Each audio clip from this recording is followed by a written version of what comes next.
Welcome to AstroTwins Radio, your cosmic GPS for life, love, and everything written in the stars. We're Tali and Ophira Edut, the AstroTwins, here to decode the astrology of the moment and help you navigate your destiny like a pro.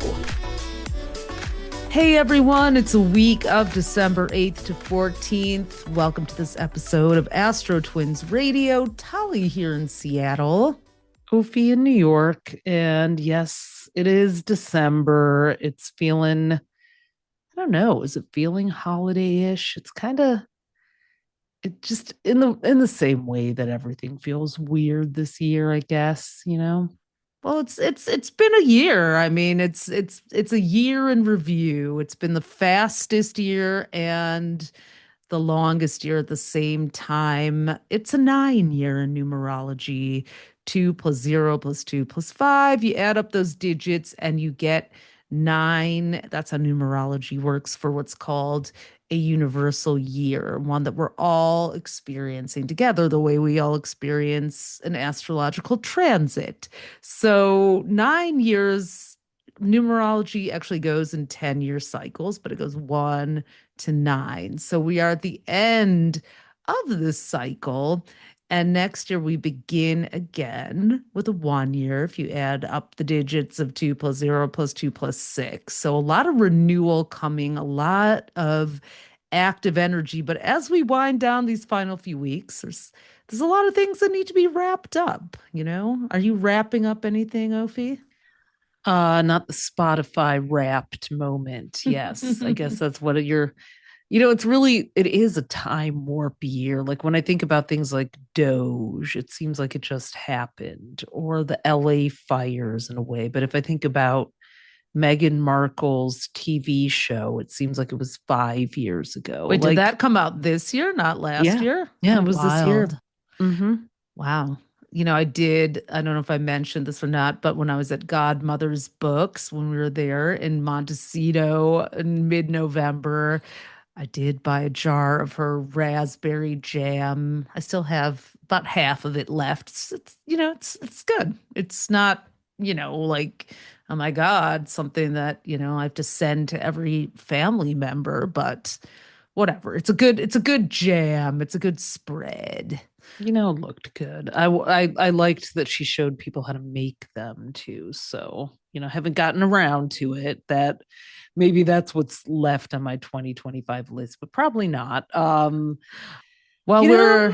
know what else is well, there. I can tell you from, funny, we're just releasing our video series of on Instagram. So if you're not following us, hop over to AstroTwins on Instagram and do that, because we put something up every single day, whether it's a little bit of advice or a meme or a video that one of us does. But we are, giving everyone a little prescription for what to wind down before the year's through. And for Sagittarius, it actually is something with home and family, something that needs to be,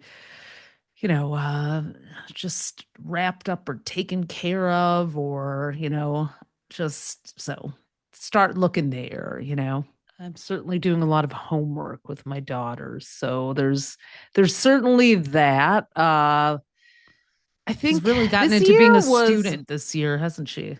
I don't know. She took some honors classes, which means I'm taking them too, because she's a Libra and she outsources.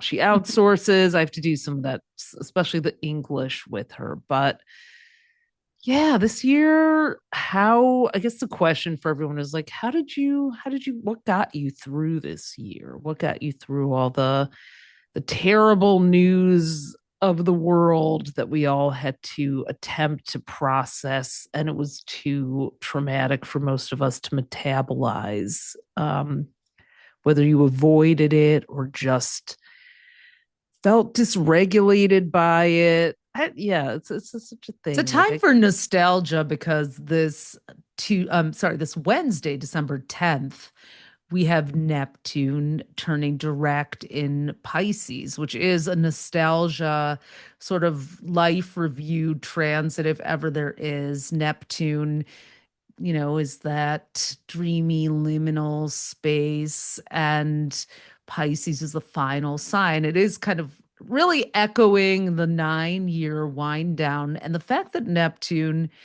is back in Pisces, back direct, is extra significant because this is the final lap of its tour through Pisces. It's going to be moving into Aries for 13 years on January 26th. So we just have like a little over a month to wrap up a long 15-year cycle that began in April of 2011 when Neptune came back around to its home sign. And, so nostalgic. What did get, what got me through the year was people, was community this year, especially, and it was very Neptunian because I wasn't together in person. I spent a lot of time at home. This year I didn't travel as much. I was finishing up my divorce that kind of dragged on for a good long time after a separation. But I was married for 17 years. So you're enmeshed, you're entangled, you love each other, you're moving into new phases of life, but who gets to keep the colander, who gets to keep the coffee maker, all of those types of things. So I wanted to kind of spend more time at home and maybe even savor these last bits of living together with my now ex Corey, and we're parting on very amicable terms. We'll be in each other's lives as friends, as family, but I mean, it's that's very 2025. It was mhm. the year that I think people went beyond conscious uncoupling. You even wrote something in our 2026 horoscope book in the back in the almanac section about relationships 2.0 in the age of Relationships in the age of Aquarius. Aquarius, yeah. Yeah, and just where we're headed. I mean, and it was funny because shortly after that, I think it was The Cut came out with something about quiet divorcing, and like Mm. there've been a number of articles about, like, especially particularly focusing on women just kind of not really checking out, but being like, all right, I'm going to stay married, but I'm just going to do my own thing. Or like what's really happening is Yeah. this, just like everything in 2025 was so polarized. You have some people completely like going, I'm going to do relationships on my terms in a way that works for me. And then you had the whole, aggressive trad wife. That was something that happened this week. Like this Fox News host, I think she's like a business or finance host, saying that women get hot when they join the Republican Party. So, as if that's the most important thing. God forbid we're not hot in the eyes of But traditional femininity. But there it's has the been so much of that Barbie world in the worst way propaganda this yeah. year, and it's amazing how quickly, at least for me as a Gen Xer, that can just activate a deep neural pathway in my psyche because we grew up, we were born in 1972. We grew up and saw, through the whole media revolution, through different phases. But, we used to wait every month for our copy of a teen magazine, YM, Young Miss. Sassy, thankfully, when it came out, which Yeah, for you them worked to, at, and that set off our whole career. But thank yeah, God. We'd wait for them to come around so that we could be assaulted with basically the Sydney Sweeneys of our time and check, why don't I have a button nose and a at least we thigh had to gap? wait. At least we got a Right. break between, the delivery in our mailbox, unlike girls today who just have it on their screen constantly. But we But didn't have a range of sizes or images or like well, that's body true. consciousness. Like that's why we started our magazine Hues in college. And you wrote your book Adios Barbie and compiled the anthology because we wanted to respond to the super narrow beauty images that, were like just completely drilled into our brains. And Yeah, we, I mean, for that reason, it has been so wild to see like this trad wife movement among women really being like pushed by women born in the 90s, right when we were in college or out of college, not only embracing but almost weaponizing something that we fought to liberate ourselves from. It's sad to me to see that, and it's just this whole idea that the birth rate is low, so we need to like push women into having children. Well, how about like making it affordable for people to have families and giving people it's like this counterintuitive thing that we do now, where it's like, oh, just pummel people with propaganda about having children instead of like and pummel making a white world. people. Let's Yeah, be well, honest. yeah, What this is racist propaganda too. true. I Yeah. mean, Oh, the absolutely. birth rate was really something that the people promoting this cared about, they're also, they're also promoters of the great replacement theory of, Yeah. Well, speaking of white propaganda, it's crept into something that was once beloved of ours as art students. In fact, I happen to have their color wheel on my shelf. Pantone's color of the year has created quite an uproar because there was a dog whistling potential. Either it was dog whistling or absolute cluelessness. The color of the year is cloud white. Now, I've never seen Pantone pick white as a color of the year. And to do that now, when there is such abject racism going on all over the world, infecting the whole world like never before, open racism. I mean, to choose that color just feels either like you are so beyond idiotic and clueless, like what rock are you living under? Or WTF, is it yet another CEO who's trying to ingratiate themselves to the MAGA administration in the most idiotic way? Like, can we all just, I don't know, can we all just stop? I don't know. it's I don't know. cloud dancer. I mean, maybe someone thought that was a good idea, but like who is dancing on clouds right now? Like how far up your ass does your Maybe your head have to data, be? but I mean, right, right. Cloud dancer, right.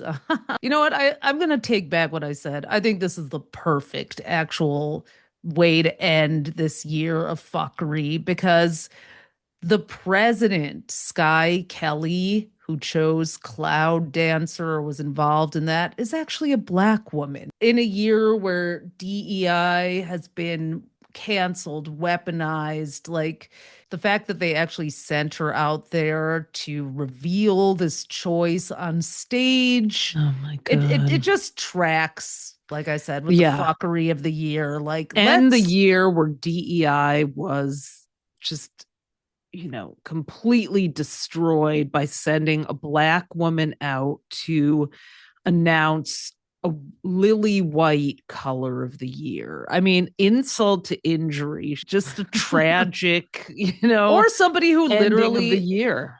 or Or she's a super woman corporate and doesn't get it. executive, a female executive who may be, a black woman executive who may fear a job loss if she actually speaks up about something that at the beginning of this insane year she could have vocalized objection to without fear or threat of, losing allyship from Or her. she wouldn't even have had to because the context would have been Right. so different. Like, sure, maybe Pantone was due for a lighter hue. They've had some pretty moody ones over the last couple years, but like in this climate, just to be that literal, like, yeah, What like you said, about, it's just so on what brand with about 2025. 2025 to 2026 when immigrants are being disappeared to concentration camps and countries overseas.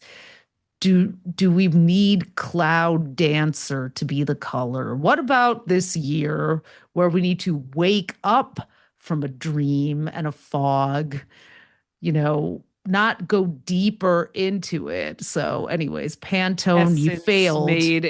voted it their own color, black excellence. I mean, there's been a lot of good parodies on Instagram, but still, it's like the fact that hurt people. It's a true injury to the souls of people who care. I mean, we've suffered a year of narcissistic abuse from the top down when your country and the so-called free world is being run by pathological narcissists and their allies, flying monkeys and cohorts. It's like everything hurts now. Yeah. It's been a heartbreaking year. It's like you use the word nostalgia. I can't feel nostalgia for 2025. Although, like you said, I did have some we had some amazing experiences personally and business wise. A lot of closeness with like good people really coming together. Be We with got to our do students of yeah, we become your got own to do amazing astrologer, things. Yeah, with our becoming astropreneurs have been like that was, and we spent some time at home. We did 3 trips to Detroit to our home turf for Book Fest and two Summit and talks. Yeah. Passover. And I mean, there was a bit of nostalgia, but, also a lot of grief. I think I did do the quiet divorce thing for, God, a good 5 years since the pandemic. And there was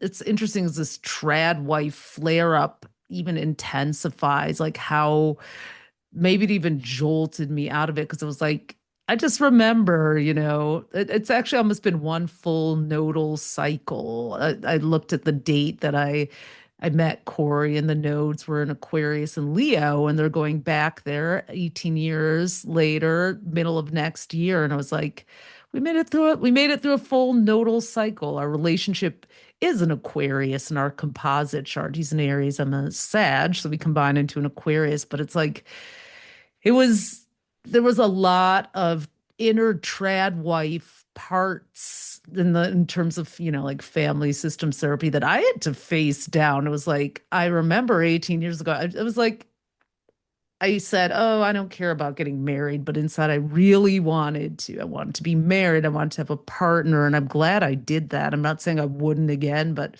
not with the same attitude at age 53 would be. I mean, I I think don't see any Pluto in but Aquarius has changed so much. Like from 2008 to November of 2024, we had Pluto in Capricorn, which is more traditional, which is about those roles and hierarchies and traditional gender roles. And even though Pluto kind of came in and shook that up, because Pluto also destroys and allows certain things to regenerate, but it has that real shadow it's energy. true. My When whole it relationship took took place place in during that. Pluto and Capricorn. It's so Yeah. true. So when Pluto went into Aquarius, which is like, Capricorn can be sort of, Eartha Kitt was a diamonds are a girl's best friend, kind of, Capricorn energy. It has that sort of power couple vibe. And then Aquarius is this,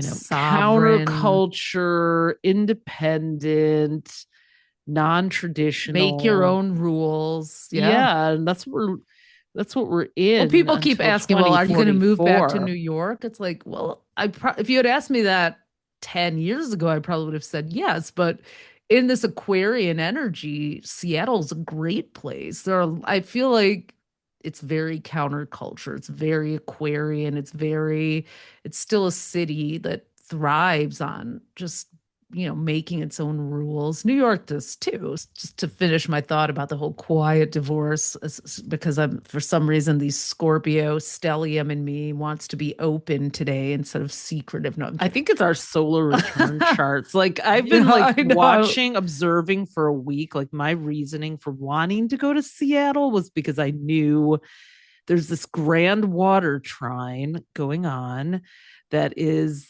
in the fire houses of Tali's chart. If I went to Seattle, it was going to be, so it was very bold and open and courageous. And by staying in New York, it's in these very internal, reflective water houses. And I didn't think I wanted that, but I just did not feel like traveling. So I was like, let's just go with it and see. And I, for the last week, have been like really kind of reflective, introspective. I've had got started at the gym. I've gone to acupuncture and massage and done all these watery yin things. And Tali's like in full yang, like, first, fifth, ninth house, like Well, it's letting good. it all I hang need I out. need to Yeah. be, because, I will be, having some changes at my house as Corey moves out next, at the beginning of the year.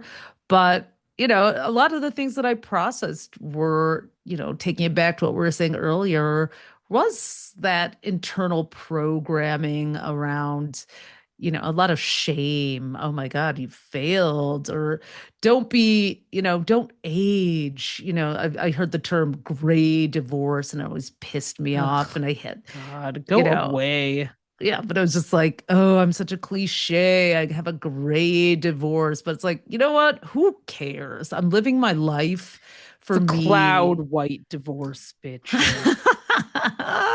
I don't Cloud know. dancer, cloud Oh dancer. God, I just can't get it. I can't get. I refuse to like even process and commit that name to memory. Obviously, But it all kind of is that nostalgia that we don't want to dwell on. And yet, the last time Neptune was wrapping up its long tour of Pisces for good was back in 1861. And that was at the very beginning of the Civil War in the United States. And there were the Scarlett O'Hara Confederate, plantation debutantes. And then there were the reformers who were, the abolitionists, the suffragettes. And it sounds feels like, familiar. right, Deja vu. watching Erica Kirk this year going, she was in New York City. Please never come back to the city again. You're not welcome Saying here. something really stupid about like New York women, just, oh, kind of like those bless her soul. They don't want to get married sort of Well, she thing. was Like, asked by Andrew Sorkin, who had two very weird interviews with her and Alex Karp from Palantir. We'll get to that in a minute. But he asked her what she thought about Mom Donnie, and she just like put on that faux concerned look, like, what I don't want to see happen is, women relying on the government instead of relying on their husband and creating a family unit. And it's like, I mean, what does that even mean? Like people, and this is like what Pluto and Aquarius is about. It's like Pluto and Capricorn messaging might be women rely on a man. A good man is someone you can rely on, but in this dependent kind of traditional way, like it's not that we don't want reliable partners. We all do, but like it's a two-way street now. It's like this whole idea of like, all these women who are out there telling women to just be passive and submit. just There's a whole submit. submission, like, Yeah, none of them are propaganda now. doing it. None of them are doing it. They Yeah, all have like careers Phoebe or on TV. Robinson, who I absolutely love, dope Queen Phoebes, like does her like rants. So it's like, what, Erica, why are you telling everyone to be a trad wife? You haven't been home packing your kids' lunches. Like, here you are in New York without the Tammy Faye lashes and your hair all straightened. And she's just like goes and poses. I'm like, why is she being positioned as this voice of women? It's like, get her off the Yeah. stage. The New York Times, they're losing me, man. They had that opinion article, the interview, like, our did liberal feminism ruin the workplace, and the Everyone's author. been freaking abducted in 2025 by some kind of like insidious lizard alien force. And I'm so not having it. It's just, yeah, it's just, it's like, it's the year of the snake, which is deception and temptation. If you think about the biblical snake, like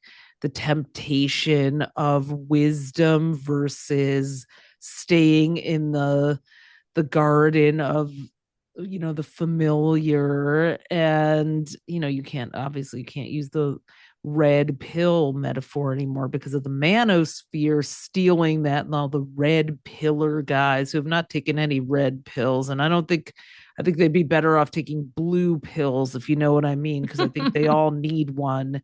So try the other color, boys. But I think it's just, but it is a year of shedding skins and shedding people that are not, but here these snakes are, here these Well, snakes it's like are Erica just Kirk is slithering very around. snake-like with her whole seductive The faith Scorpio. healer. Yeah, she is. It's just like seducing people over to, this like Christian Bible camp kind of, and we see that with all But she religions right uses that now. very like temptressy kind of energy. It's just, I'm just like, God, can we And just the whole narrative that, and Stephen Miller's awful wife, is peddling to about like birth rates dropping. It's like, you don't need to be married to have children, to have babies. And they've supported wars and cut off USAID and not done anything about Sudan. We're now 21.2 million people, 45% of the population are facing extreme food insecurity. You don't care about those kids or the kids in Gaza who've died. I mean, it's like, it's white children. You want more white babies born because you're a you freak? I know Because exactly. you're just Say no more. It really comes down. you're in a But cult and you're a freak. So but just go away. yeah, speaking Please. I mean, does this launch us into freak offs? Because the Diddy documentary that's still on Netflix, I mean, the Neptune lawyers are stationing coming. direct. Whew, You said it we last said it. week. We said like What's gonna this, wash up? what's gonna wash ashore. Yeah. I have not yet seen this Diddy documentary, but I watched it. Diddy is a Cancer, and Jupiter in Cancer anointed him the truth teller. 50 Cent, yeah. Yeah. Fiddy. He said Fiddy Fiddy. hates Diddy. Fiddy Yeah. hates Diddy. Diddy's a Scorpio, and 50 Cent is a Cancer. And wow, just 50 he Cent really is went and petty. collected Uh, receipts for a couple of good years.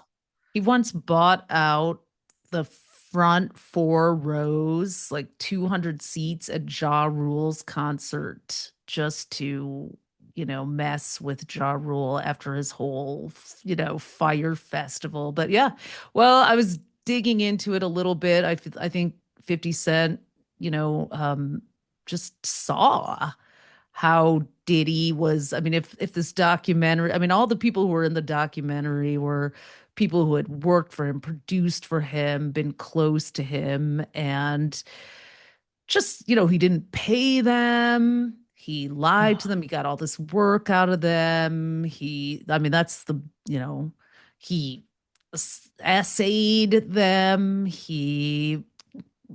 All kinds of things. And it's so just creepy stuff at the freak offs with his son Justin in the room, and just, Good Lord.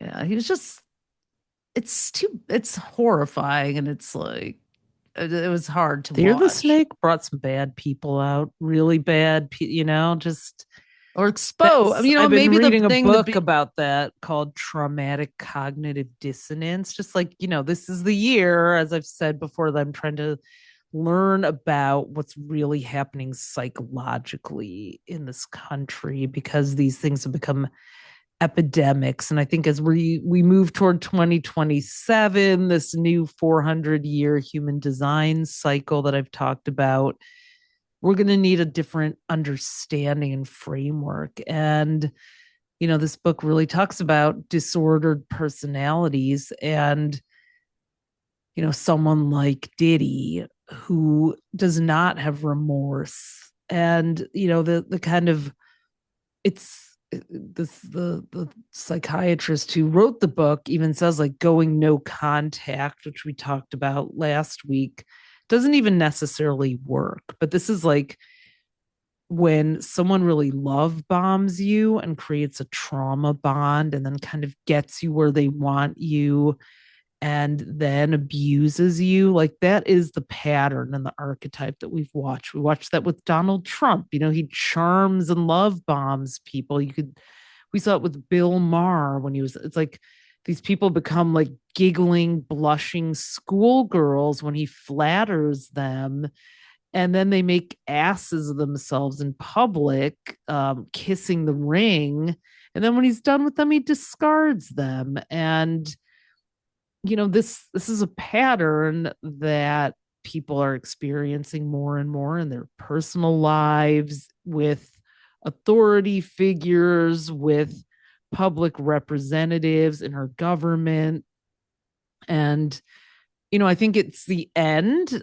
It's late stage Neptune and Pisces. It's Pluto, in Aquarius, a sign of popularity. Like what Aquarius is about belonging too, and Pluto is that unconscious shadow. Like what deep wounds do we have around belonging that we are so susceptible to this kind of love bombing by predatory pathological narcissists?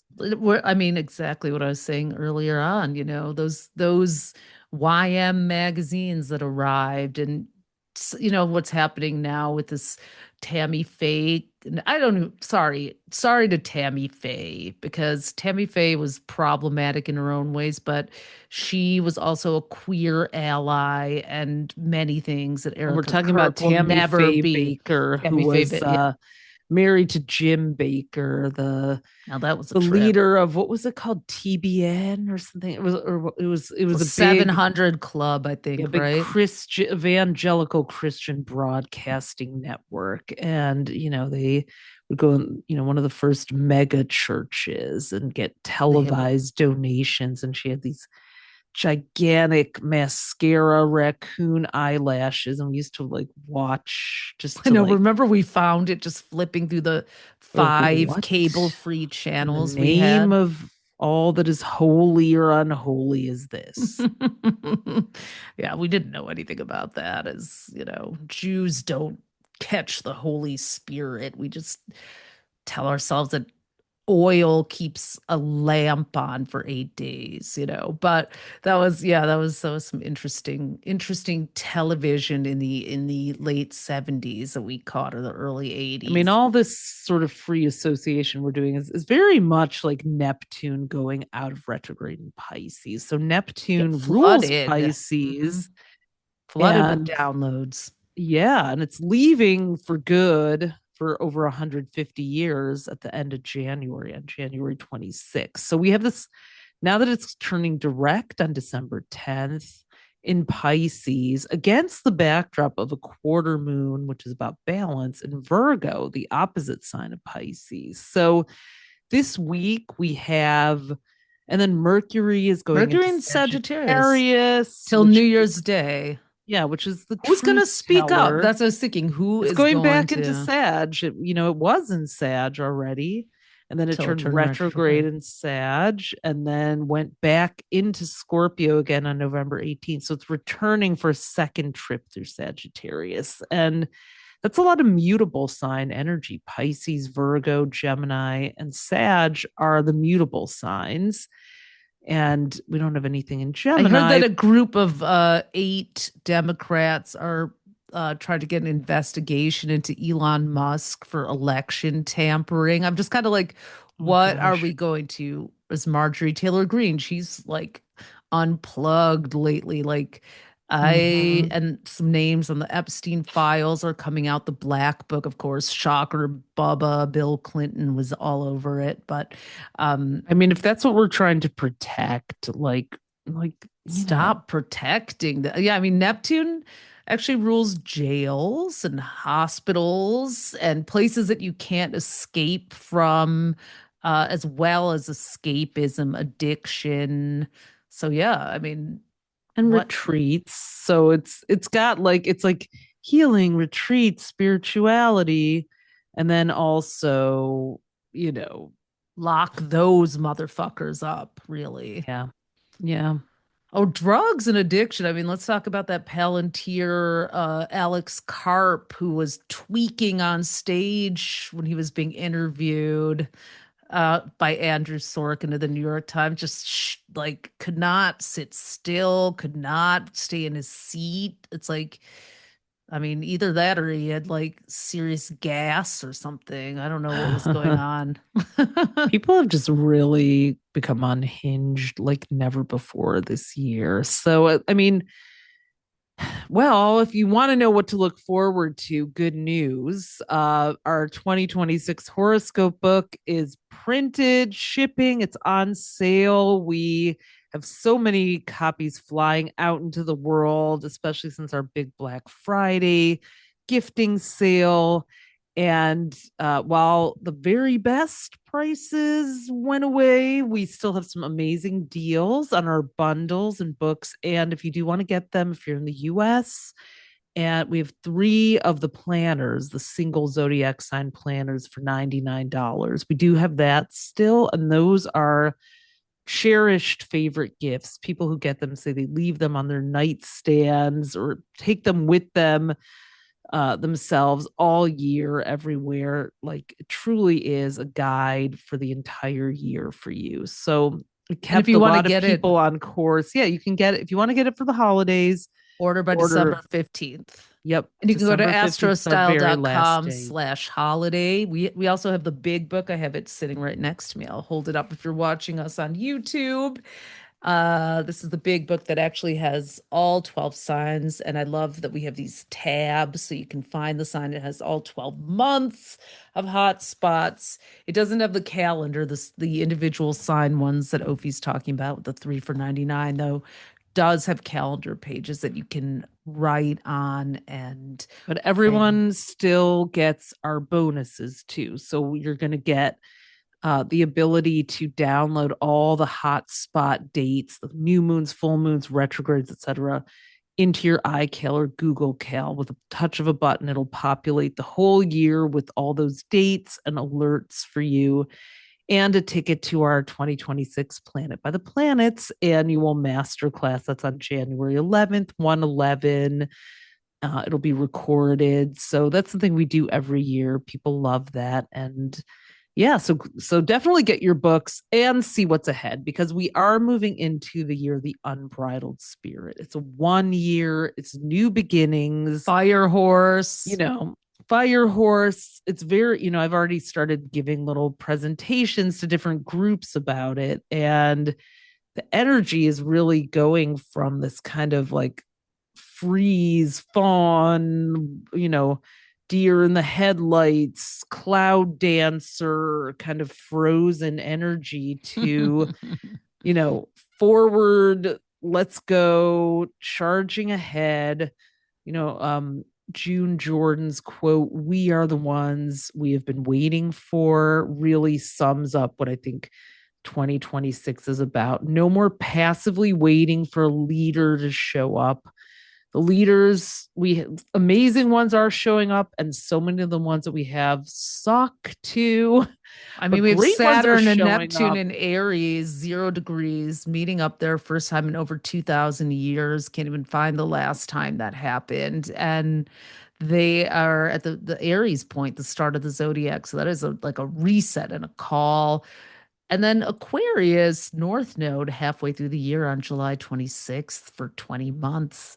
Like a new leadership model that's much more communal and collaborative. It does bode well for the midterms. So the only hope I can have is that all this I really hope that we get chaos fatigue. I mean, I have it. I've had it since January 2nd, but I'm hoping that the people that thought that the chaos that was being sown was a sign of progress and change. It just Sometimes you have to see you have to see, what the man behind the curtain. I just saw the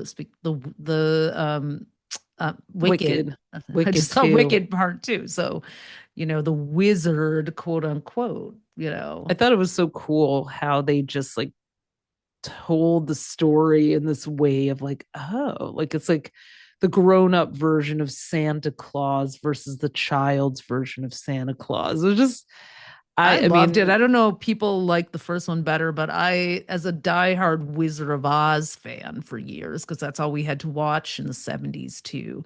I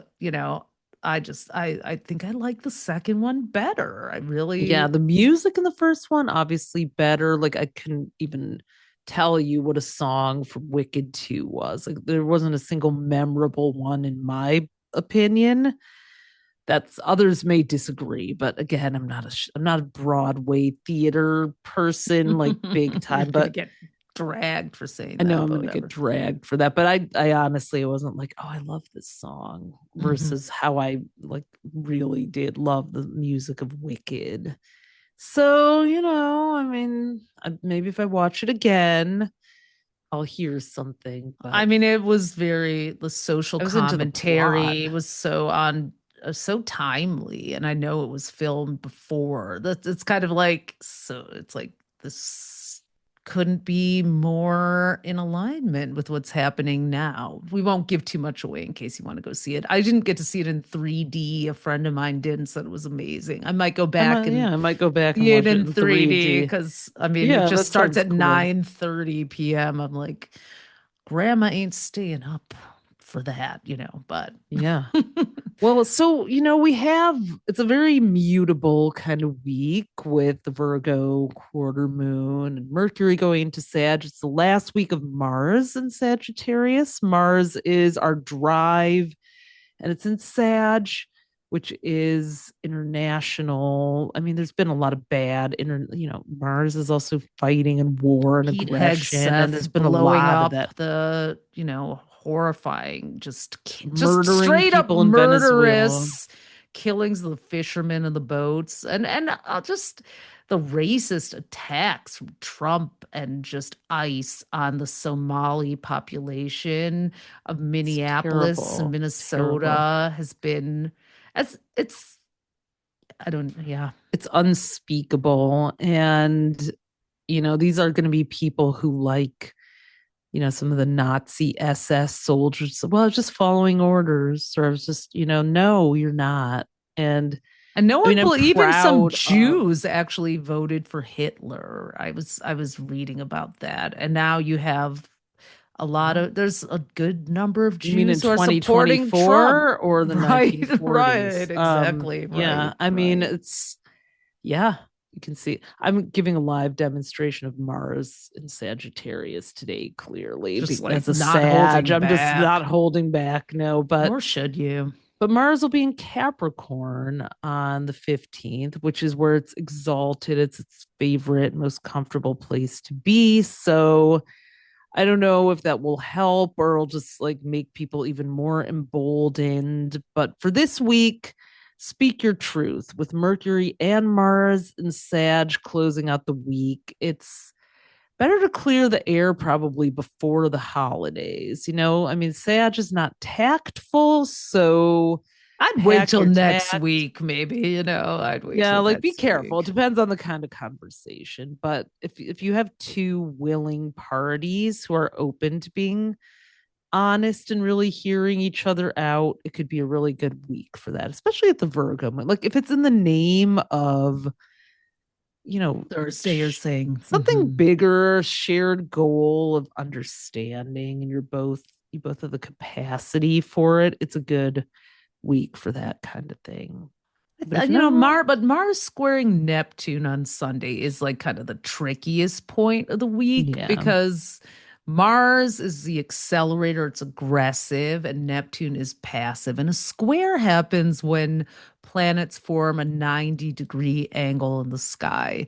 So while they're both in mutable signs, Sagittarius and Pisces, it's almost like they're kind of getting into an accident in the intersection. So Mars is speeding along, like, just driving and not caring. And Neptune is just like, the old lady. crossing the street. Yeah. Exactly. Crossing the street. And it's like, this could get ugly. So pay attention and be alert Neptune's this like the old weekend. lady crossing the street who turns out to be the Oracle from the Matrix. So be Right. careful who you push past, who's moving slow, practice some patience.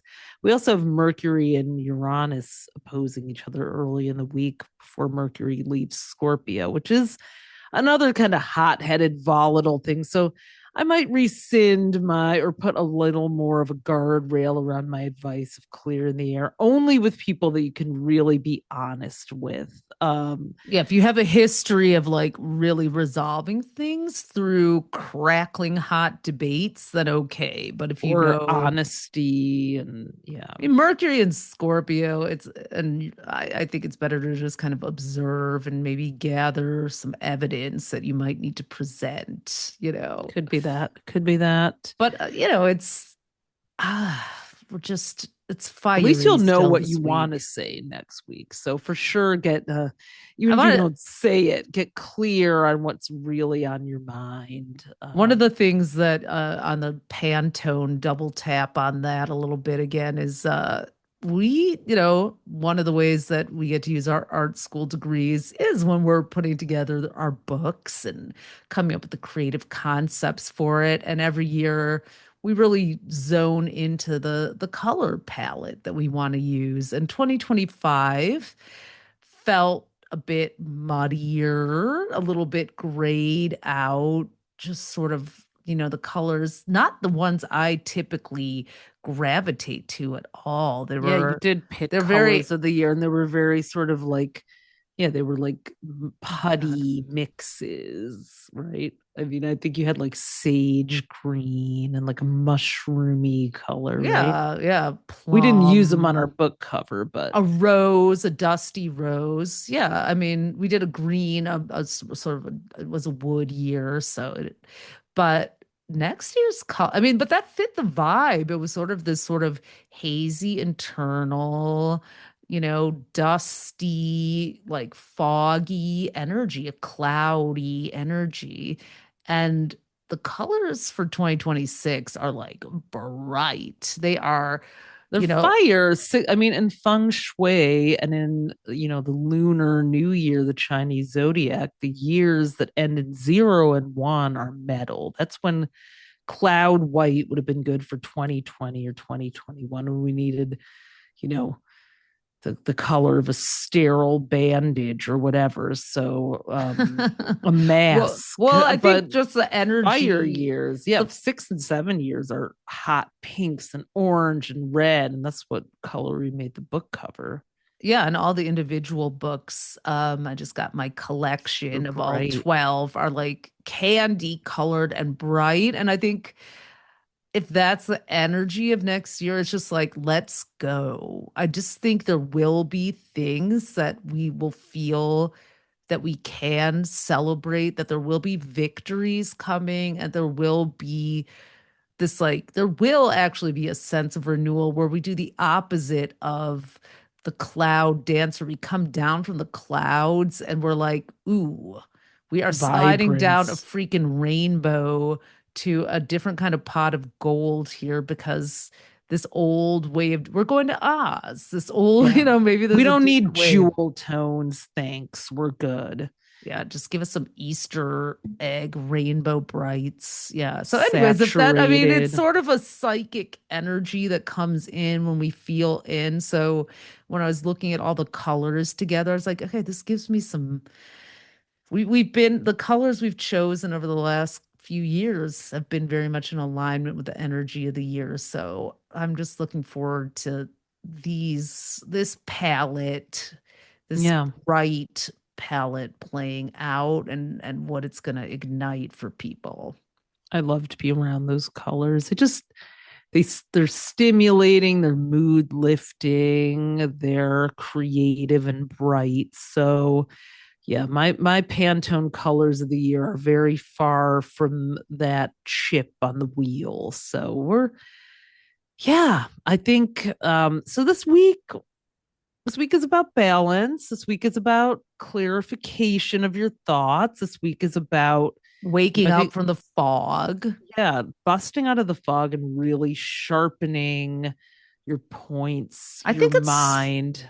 Yeah, and I also Yeah. think it's an important week to review the data. If we're going to get with all the mutable signs, we're going to pull out the spreadsheets and look at the data. But it's a with Neptune going, direct and finishing up that 15-year tour of Pisces. There are some definite loose ends that need to be tied up for all of us, and done so compassionately, judiciously, but also without, we have to be careful of people trying to shift the narrative, pull the wool over our eyes. Until Neptune goes into Aries, there's still going to be a lot of, you know, spin doctoring going on, hypnosis, putting people into a trance. And that's, I think, what Neptune and Pisces can do. And it's like, oh, I don't want to deal with it. We can also go into the fog of denial. Sometimes a planet retrograde is actually can mute some of it. So Neptune going direct in Pisces, and this, especially, it can skew our best judgment, which is why I think leaning into that Virgo quarter moon and the incisive Mercury in Sagittarius and really getting the facts instead of jumping, just go. We can't just ride on our intuition and the feels right now. That's Yeah. important. We shouldn't tune that out. But I think it's extra important this week that no matter what you're doing, you also back up your assumptions with like credible data as best you can. And if you can't find any, then that this is something that warrants a deeper investigation and maybe even a longer runway before you make a decision. Like if Yeah, you don't jump to conclude. When a planet is moving out of retrograde, it's in a phase that's called stationing, meaning it's, like if you've ever switched directions in a vehicle, there's that moment of whiplash where, like when the train stops and you kind of like jerk forward and then back and lose your balance and feel awkward and embarrassed, at least if you're a New York City transit rider. And that's what the end of a retrograde is like. So we don't want to like let go of the pole too quickly and just launch out there, because there's like one more sort of moment for the stationing, pulling into the station to take place. So just focus on kind of steadying yourself and observing and reorienting to the new direction, where like sometimes Neptune retrograde rolls back the fog and then it comes back in. But honestly, it's been hard to, I think, get that feeling of helplessness that a lot of people have had, like, oh my God, I don't even know what to do. right. Neptune can be victimy. And I think that has really overtaken us since Neptune backed into Pisces, this feeling of like, oh my gosh, I can't do anything about all the horrible things that are happening Well, the good around news is me. that Saturn is also now direct in Pisces. So Saturn's going to add some structure to the things that you're like, I feel helpless. I feel victimized. I feel like this, but Saturn's going to help you come up with a plan to figure Yeah. out. And especially next week as Mars goes into Capricorn on December 15th. How long is it there until Um, January 23rd, January yeah, 23rd. yeah, yeah, yeah. And then Venus is going to be in Capricorn. Venus and Mars are going to be together. On They are Christmas now, Eve. yeah, Christmas Eve Venus on until Christmas Eve. January 17th, and then they're together in Aquarius. So, we do have this opportunity to bring together feeling and action, dreams and structure. So it's like, again, so that's where the balance that you spoke of And we'll really see what does happens. show up. Yeah. We'll see what happens with this Capricorn energy because, one last item that just hit the headlines, very Gemini full moon, was this Right. potential Netflix and Warner Brothers merger. And That happened right at the Paramount. Gemini full moon this It past did. week. It Yeah. did. And just this like merging of media and Mars and Capricorn can really like create corporate superpowers and that sort of thing. So I'm a little concerned Well, the about son, that. David Ellison, who's running Paramount now, is a Capricorn. I think he's January 9th. But this is interesting. The Larry Ellison, who's got all the money there, the father, Dad. and Ted Sarandos. Is that how you say his name? I think so. Saranados or Sarandos, who's the CEO of Netflix. They're both Leos. So there's going to be this Perfect. lion on lion war. Of course, Hollywood is so Leo, but yeah, vying for. Then David Ellison is a Capricorn and Yeah. Mars is going to his sign. So he's not They're going to go down saying that- without a fight. Yeah, I mean, I want to see Paramount have less power, for sure. They Yeah. seem to I mean, be. it still stuns me that South Park comes out every week as it does because everything else, their reach is so.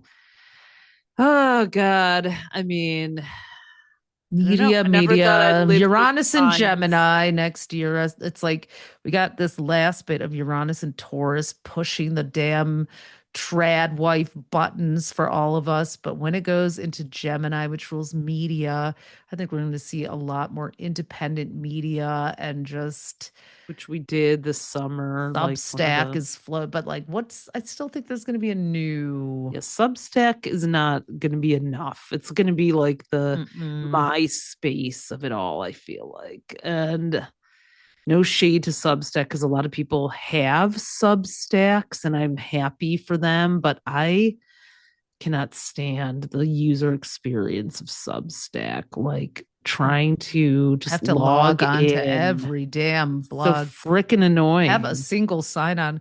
But also the people's big objection to the Warner Brothers Netflix merger is that Netflix, they don't like a long run time in theaters. They want to take these movies and get them streaming ASAP.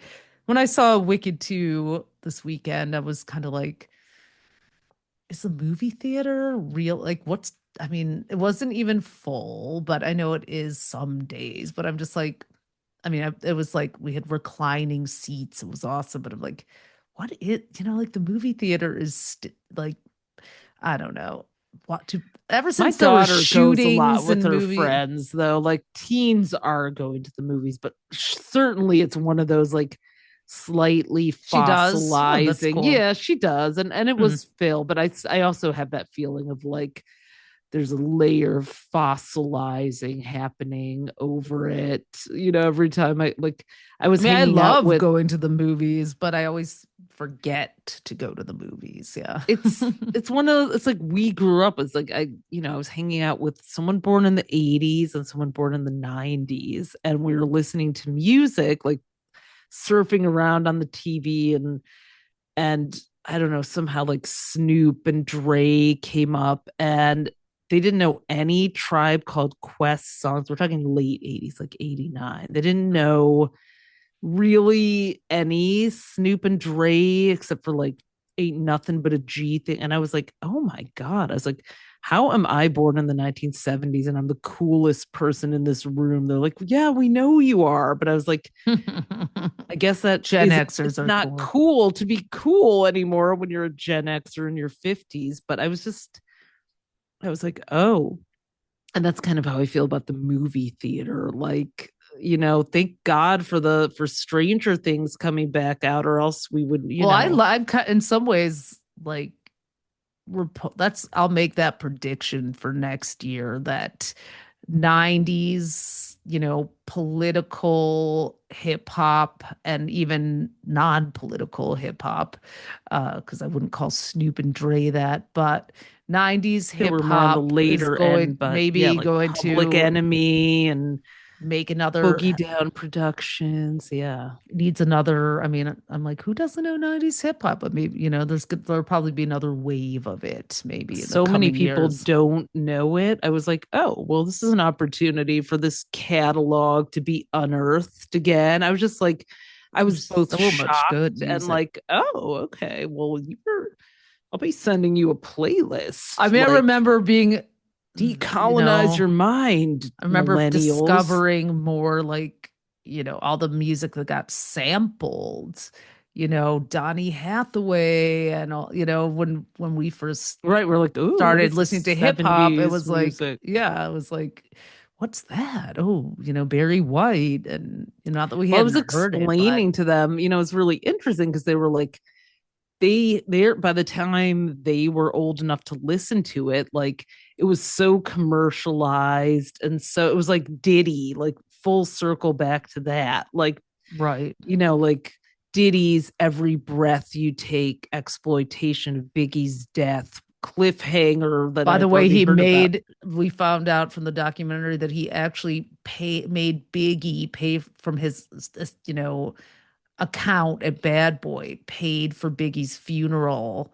So while he was like taking the money for this mega funeral, he was on stage with Sing, dancing to every, breath you take and everything, just like Oh my God. Yeah. leveraging it for his own solo career that, Sting got dragged into talentless. it thinking like he was honoring someone. Oh my gosh, what a grifter extraordinaire. But Grifter should be yeah, the word of the year, not rage. So the word of rage the year is bait. rage baiting, which is I hate. It's just like that's millennial cringe. It's like It shut is up. It's so cringe should be the word of the year. I've never heard that so much, but it was rightly used this year. So yeah, I think that what I thought about when I heard that, I was like, oh yeah, you don't really understand that hip hop was like a revolutionary, like deeply creative, disenfranchised like art form. You know it as this super commercialized, yeah. It was on the contrived, margins. It was sponsored by, revolutionary music. It was clothing. And yeah, I was just like, oh, wow. Okay. Well, play some X Clan from them. Then we'll leave it at that. See, we did get nostalgic for Neptune Direct. There you go. We're getting nostalgic for the Neptune and days of the Capricorn. early 90s, when music was political. Music made a statement, and people, it was like you could keep things underground and find each other that way. But you know what?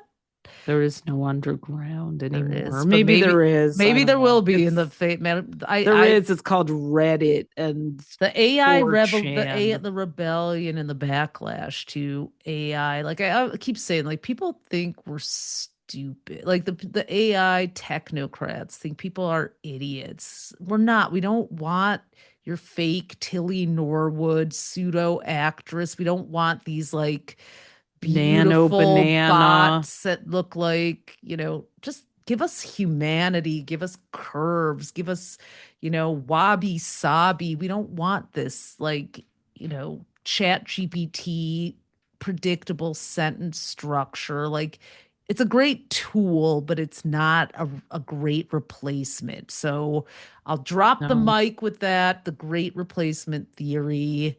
Ugh. You know, is just on a digital level. It's so terrible, anyways.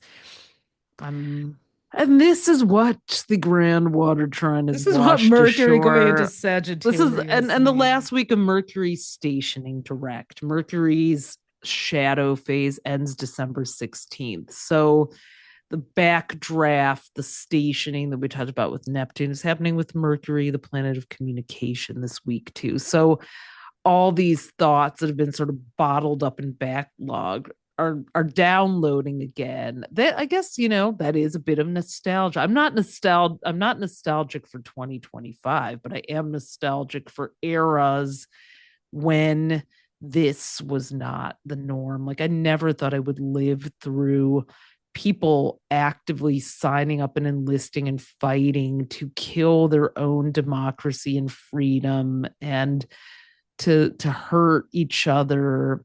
For what? Why are you taking pleasure in harming someone else who's just minding their damn business? They're not hurting you. Because They're you've been taking your propagandized, job. radicalized, and somebody made you feel like, I mean, people only do this when they feel, because they're in a cult. They've been brainwashed. Wicked was really interesting because it really did. Oh yeah, that wizard pose song. Oz as like this sort of MAGA world. Yeah, this world of people who are like mega church. Yeah, so it was spot on, I thought. And the veil is lifting. The veil is lifting, and in we're going to see those candy bright colors. We're going to see everything in Technicolor next year. So enjoy the fog. It's not going to be there for long. Get your book, get your 2026 book and planner, and read all about the predictions for you, for the world that we've made. And big thanks to everyone who bought the book. And we have our last ancestral breathwork journey with Sam. Oh God, yeah, that's right. Too. Tuesday. Oh my God, so many things going on. Yeah, Tuesday the 9th at 6:00 Pacific, 9:00 Eastern. It's for women only, but it is our last ABJ ancestral breathwork journey.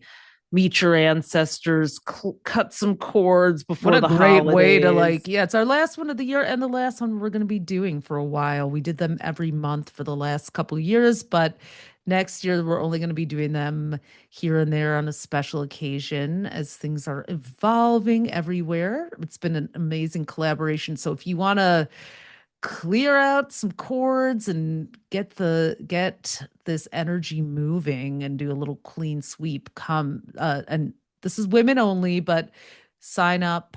All of this will be in the show notes. Lots going on, but hey, it's Sag season. That's how it goes. Yeah. So anything else? Any parting easy words, does Opie? it? No. We're gonna have like upcoming announcements, like our cosmic closure webinar that we do toward the end of the year. Follow astrostyle.com/events for announcements of that. We're gonna have some touring around in January too with the book, but for now this is what's going on this week. So wishing you a peaceful week. Be careful, stay grounded, stay centered, take extra good care of yourself as these energies are moving a lot and can be a little confusing or chaotic at moments too. So yeah, we'll see you next week. We'll see you on Instagram at AstroTwins and on our website every day. Thanks for tuning in, everyone. Yeah. Till next week. Bye. Thanks for tuning in to AstroTwins Radio. If today's episode gave you an aha moment, we'd be over the moon if you left us a 5-star review. It helps fellow astrology lovers find us. And make sure to hit subscribe and follow us on iTunes and Spotify so you never miss an episode. Want the full visual experience? You can also watch the video version on our YouTube at AstroTwins-TV. Be sure to follow us on Instagram at AstroTwins and head over to astrostyle.com to read your free daily, weekly, and monthly horoscope that we write for you with love. Until next time, move with intention and let the universe meet you there.